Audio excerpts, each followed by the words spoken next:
Hello guys, welcome to my YouTube channel. Jangan lupa di like, comment, and subscribe. Assalamualaikum warahmatullahi wabarakatuh. Selamat pagi dan salam sejahtera bagi kita semua. Pertama-tama saya mengucapkan terima kasih kepada Bapak Ilham Ari Wahyudi selaku dosen pengampu mata kuliah Statistika Terapan yang telah hadir pada kesempatan kali ini. Saya mengucapkan terima kasih juga kepada rekan-rekan saya yang telah berpartisipasi dalam presentasi kali ini. Pada kesempatan kali ini, saya akan mempresentasikan mengenai pengaplikasian respon surface metode dengan referensi jurnal yang saya ambil dengan berjudul Pengaplikasian Metode Respon Surface berdasarkan jurnal Optimasi Proses Delignasi Pelepah Pisang untuk Bahan Baku Pembuatan Kertas Seni. Sebelumnya, izinkan saya memperkenalkan diri saya terlebih dahulu. Nama saya Dimas Aji Guntoro dengan nomor induk mahasiswa 1041808 dari program studi D4 Teknik Mesin dan Manufaktur jurusan Teknik Mesin Politeknik Manufaktur Negeri Bangka Belitung. Sebelum saya memulai presentasi saya pada kali ini, jangan lupa untuk subscribe, like, komen video saya berikut ini. Respon surface metodologi. Respon surface adalah sekumpulan teknik matematika dan statistika yang digunakan untuk menganalisis permasalahan pengaruh variabel independen dengan variabel respon yang bertujuan untuk mengoptimalkan respon. Pada presentasi kali ini, saya mengambil jurnal sebagai referensi saya dengan judul Optimasi Proses Delignasi Pelepah Pisang untuk Bahan Baku Pembuatan Kertas Seni.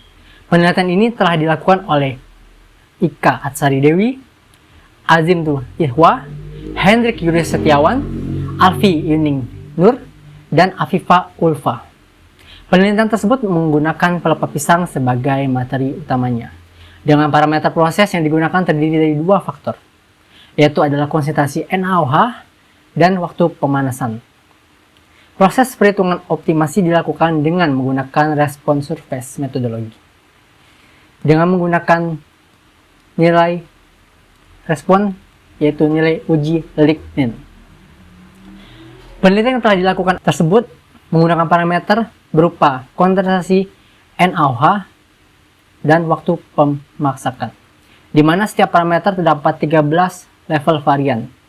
Pada konsentrasi NaOH yang digunakan sebesar 1%, 3%, 1%, 3%, 0,585%, 3,814%, 2%, 2%, 2%, 2%, 2%, 2%, 2%. Dan waktu pemasakan terdiri dari yang pertama 90 menit, 90 menit, 150 menit, 150 menit, 120 menit, 120 menit, 77,5073 menit, 162,426 menit, 120 menit, 120 menit, 120 menit, 120 menit, dan 120 menit.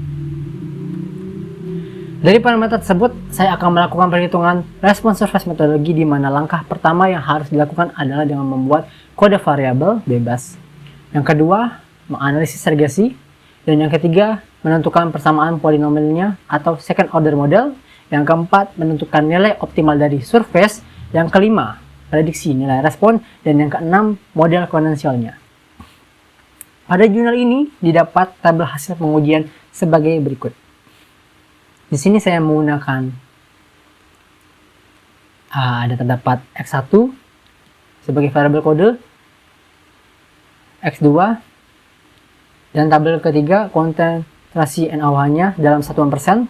Tabel keempat terdapat waktu pemasakan dalam satuan menit. Dan terakhir ada respon kadar ligninnya. Nah, dalam perhitungan respon surface kali ini saya menggunakan matriks sebagai perhitungannya. Walaupun sebenarnya ada cara lain dalam perhitungan analisis respon surface. Yang pertama, kita masuk ke tahap analisa regresi. Di mana untuk mencari analisa regresi, kita menggunakan rumus X transpose X inverse yang akan diinverse lalu dikali dengan X transpose kali dengan hasil, yaitu adalah B topi 0, B topi 1, B topi 2, B topi 11, B topi 22, dan B topi 12. Nah, selanjutnya, nilai dari matriks X didapat dari nilai kode independent variable, di mana pada kolom pertama merupakan nilai konstantanya sebesar 1, nilai kedua didapatkan dari nilai kode independent variable X1, nilai yang kolom ketiga didapat dari kode independent variable X2, nilai kolom keempat didapat dari kode independent variable X12, dan nilai kolom kelima didapat dari X22, dan kolom terakhir didapat dari X1, X2. Sehingga didapatkanlah matriks X. Untuk nilai dari matriks Y, dapat dari nilai rata-rata atau hasil terakhir pengujian. Setelah mendapatkan nilai dari matriks X dan Y, selanjutnya dapat dilakukan perhitungan matriks. Dan dapat hasil yaitu adalah B0, B1, B topi 2, B topi 11, B topi 22, dan B topi 12. Nah, setelah mengetahui nilai dari analisa regresi, maka kita dapat membuat persamaan polinomialnya menggunakan rumus X transpose X yang akan di-inverse, lalu dikali dengan X transpose Y.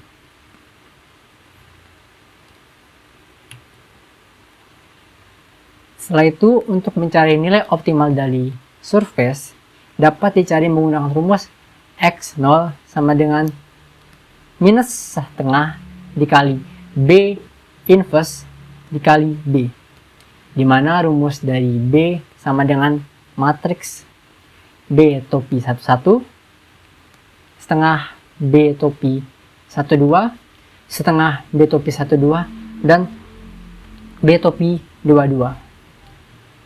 Dan nilai B adalah matriks B topi 1, B topi 2. Setelah mengetahui rumus B dan B kecil, maka dimasukkan ke rumus dan didapatkanlah rumus X0 sama dengan minus setengah matriks minus 1,16535 dan baris 1 kolom 2 minus 0,01238. Untuk baris 2 kolom 1 minus 0,01238, untuk baris 2 kolom 2 minus 0,38512, yang akan dikalikan dengan matriks minus 0,65447 dan minus 0,80100. Dari hasil didapatlah eigenvalue dengan nilai minus 0,219175 dan untuk X2 nya 1,030555. Untuk pencarian prediksi nilai respon dapat menggunakan rumus Y topi 0 sama dengan beta topi 0 ditambah setengah dikali X0 dikali B kecil, sehingga didapatlah nilai Y0x sebesar 4,262734. Setelah mencari prediksi nilai respon, selanjutnya mencari model kanensial dengan menggunakan rumus Y aksen 0 sama dengan Y aksen 0 tambah lambda 1 dikali omega 12 ditambah lambda 2 dikali omega 22. Didapatlah persamaan polinomialnya yang terdapat pada X1 kuadrat,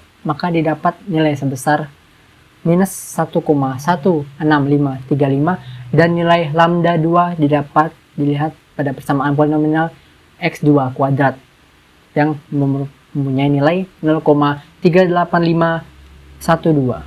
Kemudian nilai tersebut dimasukkan ke rumus dan didapatkanlah model kanensial Y akselnya. Oke, sekian presentasi dari saya. Apabila ada salah-salah kata, saya mohon maaf. Kepada Allah saya mohon ampun. Terima kasih. Wassalamualaikum warahmatullahi wabarakatuh.